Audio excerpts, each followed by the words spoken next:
बिस्मिल्लाहिर्रहमानिर्रहीम अस्सलाम वालेकुम स्टूडेंट्स। आज की इस वीडियो में हम डिस्कस करने जा रहे हैं हुक्स लॉ को। बच्चों, हुक्स लॉ एक इंपॉर्टेंट टॉपिक है, आप जानते हैं पास पेपर में भी आपने इसको देखा होगा। शॉर्ट और लॉन्ग दोनों में ये आ सकता है, ठीक है। इसको अच्छे तरीके से समझ लीजिए। इसको समझने से पहले आपको स्ट्रेस और स्ट्रेन का सही से कंसेप्ट क्लियर होना चाहिए। जब तक स्ट्रेस और स्ट्रेन नहीं आएंगे आपको हुक्स लॉ आना मुश्किल है। तो चलिए बच्चों, पहले स्ट्रेस और स्ट्रेन को देखते हैं। स्ट्रेस क्या होती है? स्ट्रेस कहते हैं deforming force per unit area. किसी बॉडी के ऊपर आप फोर्स अप्लाई करते हैं और उसकी बॉडी की शेप में, लेंथ में चेंज आ जाए तो ऐसी फोर्स को हम बोलते हैं डिफॉर्मिंग फोर्स। तो जब भी डिफॉर्मिंग फोर्स किसी एरिया पे अप्लाई होगी तो हम कहेंगे कि ये क्या है? स्ट्रेस। चलिए एक एग्जांपल से सीखते हैं। बच्चों, ये हमारे पास एक ऑब्जेक्ट है जिसके ऊपर एक स्प्रिंग लगा हुआ है और यहां पर एक प्लास्टिक की प्लेट है, ठीक है। अब हम क्या करते हैं, इसकी ओरिजिनल लेंथ क्या है? LO या L नॉट कह सकते हैं आप इसको। हम यहां से इसको पुश करते हैं, हमने फोर्स अप्लाई की इसके ऊपर और क्या हुआ? इसकी लेंथ कम हो गई, कितनी रह गई? L। अब हमारी फोर्स इसकी लेंथ को चेंज कर रही है तो हमारी फोर्स डिफॉर्मिंग फोर्स कहलाएगी, ठीक है। डिफॉर्मिंग फोर्स वही फोर्स होती है ना जो किसी बॉडी पे अप्लाई की जाए तो उसकी लेंथ, वॉल्यूम, शेप में चेंज आ जाए। तो देखिए हमने यहां पर फोर्स अप्लाई की, इसकी लेंथ में चेंज आ गया। पहले लेंथ LO थी, अब नई लेंथ क्या है? L, ठीक है। तो ये फोर्स जो हम इस एरिया के ऊपर अप्लाई कर रहे हैं ना बच्चों, ये क्या कहलाती है? हमारे पास स्ट्रेस कहलाती है। अब बात करते हैं स्ट्रेन की। बहुत आसान है स्ट्रेन भी बच्चों। ये जो हमने स्ट्रेस अप्लाई की थी ना, इस स्ट्रेस के बदले में इस बॉडी की लेंथ में चेंज आ गया। कितना चेंज आया? यहां से लेकर यहां तक, ठीक है। ये इसमें चेंज आया, पहले इतनी लेंथ थी अब इतनी रह गई है। चेंज कितना है बच्चों? यहां से लेकर यहां तक।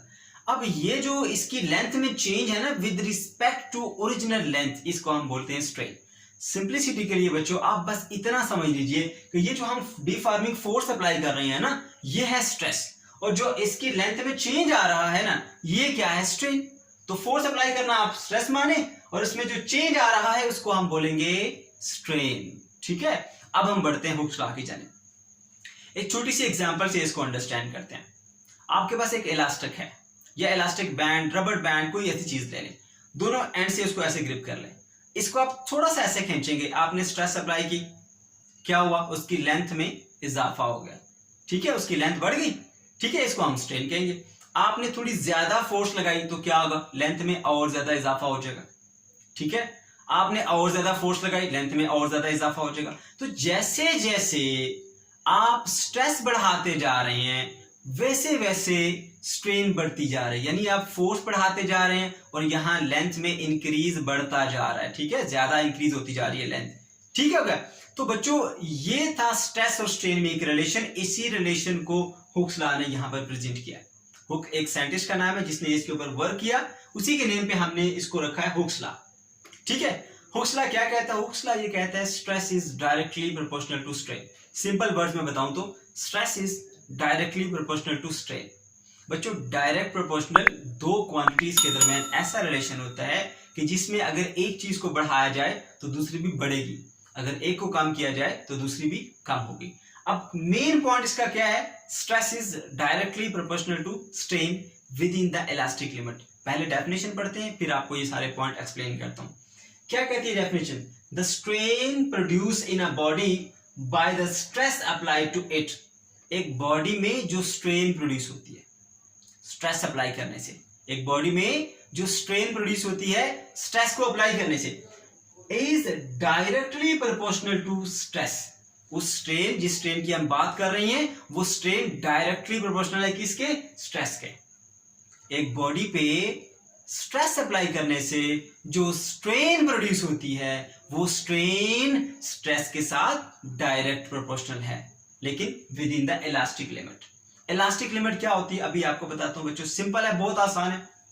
देखें, आप एक बॉडी के ऊपर फोर्स लगाते हैं, डिफॉर्मिंग फोर्स। जब आप डिफॉर्मिंग फोर्स हटाते हैं तो बॉडी वापस अपनी ओरिजिनल लेंथ में चली जाती है, ठीक है। जैसे हमारे पास ये एक स्प्रिंग है, ये इसकी ओरिजिनल लेंथ है, ठीक है। आप क्या करेंगे? यहां से इस एंड से इसको पकड़ा, ऐसे खींचा, ये एंड हमारा फिक्स है, तो क्या होगा? इसकी लेंथ में इजाफा हो गया। आपने स्ट्रेस अप्लाई की, इसमें स्ट्रेन आ गई, लेकिन जैसे ही छोड़ेंगे तो क्या होगा? वापस अपनी ओरिजिनल लेंथ पे आ जाएगा। ऐसा हुआ ना, ठीक है। अब ये जो इलास्टिक लिमिट होती है ना, ये क्या होती है, आप स्ट्रेस अप्लाई करते जा रहे हैं, बॉडी में स्ट्रेन प्रोड्यूस होती जा रही है, लेकिन एक खास लिमिट तक आप स्ट्रेस अप्लाई करेंगे तो बॉडी अपनी ओरिजिनल शेप में जाएगी। अगर उससे ज्यादा स्ट्रेस आपने अप्लाई कर दी तो बॉडी परमानेंटली डी शेप हो जाएगी, वापस अपनी ओरिजिनल पोजीशन में नहीं जाएगी।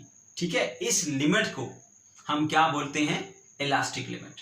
ठीक है, कि इतनी एक ऐसी लिमिट होती है कि जिस लिमिट के अंदर आप बॉडी पे स्ट्रेस अप्लाई करें, अगर उस लिमिट को क्रॉस किया तो बॉडी परमानेंटली डी शेप हो जाएगी, वापस अपनी ओरिजिनल सिचुएशन में नहीं जाएगी। जैसे स्प्रिंग की ही एग्जांपल है, अगर हम इसको थोड़ी फोर्स लगाई, इसमें थोड़ी एक्सटेंशन आई, इतनी हमने और ज्यादा फोर्स लगाई यानी स्ट्रेस बढ़ा दिया तो एक्सटेंशन भी यहां से लेकर यहां तक आ गई, और ज्यादा हमने स्ट्रेस अप्लाई कर दी, एक्सटेंशन और ज्यादा बढ़ गई, यहां तक हो गई। लेकिन अब ये इलास्टिक लिमिट पे पहुंच चुका है, इससे ज्यादा अगर हमने इस पे स्ट्रेस अप्लाई कर दी तो ये परमानेंटली डी शेप हो जाएगा। और ज्यादा स्ट्रेस लगाई तो फिर क्या होगा बच्चों, ये ऐसे लंबा हो गया, अब ये वापस अपनी ओरिजिनल पोजीशन में नहीं जाएगा, अब ये परमानेंटली डीफॉर्म हो चुका है। ठीक है, स्प्रिंग को आप थोड़ा खींचते हैं वापस चला जाता है, और खींचा वापस चलाएगा, लेकिन इतना खींच दिया कि वो सीधा ही हो जाए, फिर कैसे वापस जाएगा, फिर तो वापस नहीं जा सकता, अब वो परमानेंटली डी शेप हो गया। तो इलास्टिक लिमिट क्या होती है बच्चों, एक ऐसी खास लिमिट होती है कि जिस लिमिट के अंदर रहते हुए अगर आप बॉडी पे स्ट्रेस अप्लाई करेंगे और जब आप स्ट्रेस को हटाएंगे तो बॉडी वापस अपनी ओरिजिनल पोजीशन में चली जाए। अगर उससे ज्यादा स्ट्रेस अप्लाई कर दी तो बॉडी परमानेंटली डीफॉर्म हो जाती है।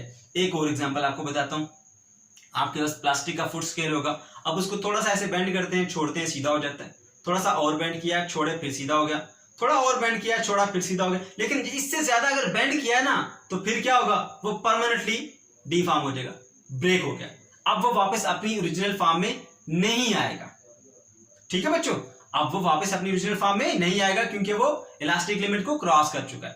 ये होती है इलास्टिक लिमिट। ठीक है, अब इलास्टिक लिमिट को भी हम डिटेल में डिस्कस करते हैं, लेकिन पहले हम इसकी मैथमेटिकल स्टेटमेंट देख लें। यहां पे हमने क्या सीखा, stress is directly proportional to strain, तो आपने लिख देना स्ट्रेस इज, ये डायरेक्टली प्रोपोर्शनल का साइन और यहां पर लिखा आपने स्ट्रेन। और जब भी आप फिजिक्स में ये देखते हैं साइन तो आप क्या करते हैं, उसको इक्वल लगाते हैं, साथ में कांस्टेंट लगा देते हैं। ठीक है, तो ये हमारे पास इसकी मैथमेटिकल फॉर्म आ गई। अब चाहे तो आप यू भी लिख सकते हैं, ये स्ट्रेन इधर मल्टीप्लाई हो रही है, इधर आके डिवाइड हो जाएगी, तो स्ट्रेस डिवाइडेड बाय स्ट्रेन। ठीक है, ये क्या बन जाती है, स्ट्रेस और स्ट्रेन में रेशो। और हमेशा याद रखें स्ट्रेस और स्ट्रेन में रेशो क्या होती है, कांस्टेंट होती है, ये बताता है हमें हुक्स लॉ। अब ये इसको रेशो क्यों कह रहे हैं हम, देखिए ए रेशो बी अगर लिखा हो तो हम इसको यूं लिखते हैं ना, ए डिवाइडेड बाय बी, तो इसको भी क्या पढ़ेंगे फिर हम, रेशो। ठीक है, तो स्ट्रेस डिवाइडेड बाय स्ट्रेन को हम क्या पढ़ेंगे, stress to strain ratio is constant. अब इलास्टिक लिमिट की डेफिनेशन अगर पूछी जाए पेपर में ये क्या होती है तो उसको आप कैसे लिखेंगे वो भी देख लीजिए बच्चों। This limit tells maximum stress that can be safely applied, ये बताती है कि मैक्सिमम कितनी स्ट्रेस आप सेफली अप्लाई कर सकते हैं बॉडी के ऊपर।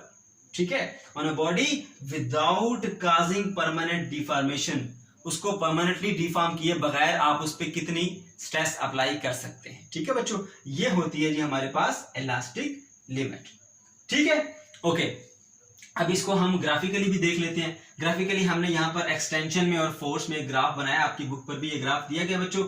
जैसे जैसे आपने जीरो से स्टार्ट किया, जैसे जैसे आपने इसके ऊपर फोर्स लगाना शुरू किया, वैसे वैसे इसमें एक्सटेंशन आती जा रही है। आप फोर्स को बढ़ाते जाएं, एक्सटेंशन ज्यादा होती जाएगी। जैसे ये देखिए यहाँ पर थोड़ी फोर्स लगाई थी, ये थोड़ा एक्सटेंड किया, फोर्स को और बढ़ाया, एक्सटेंशन और बढ़ गई, फोर्स को और बढ़ाया, एक्सटेंशन और बढ़ गई। ठीक है, तो जैसे जैसे आप फोर्स को बढ़ाते जा रहे हैं वैसे वैसे इसमें एक्सटेंशन बढ़ती जा रही है, लेकिन एक खास लिमिट तक इसमें एक्सटेंशन होती जाएगी। उसके बाद क्या होगा, या तो बॉडी ब्रेक हो जाएगी या उसमें परमानेंट डिफॉर्मेशन हो जाएगी, यानी कि दोबारा फिर वो अपनी ओरिजिनल फॉर्म में नहीं जाएगी, परमानेंटली डी शेप हो जाएगी, परमानेंटली डीफॉर्म हो जाएगी। ठीक है बच्चों, तो ये जो पॉइंट है यहाँ पर ये क्या इंडिकेट कर रहा है, इलास्टिक लिमिट को इंडिकेट कर रहा है। ठीक है, उससे पहले ये हमारे पास फोर्स और ये एक्सटेंशन एक दूसरे के क्या है, डायरेक्ट प्रोपोर्शनल हैं।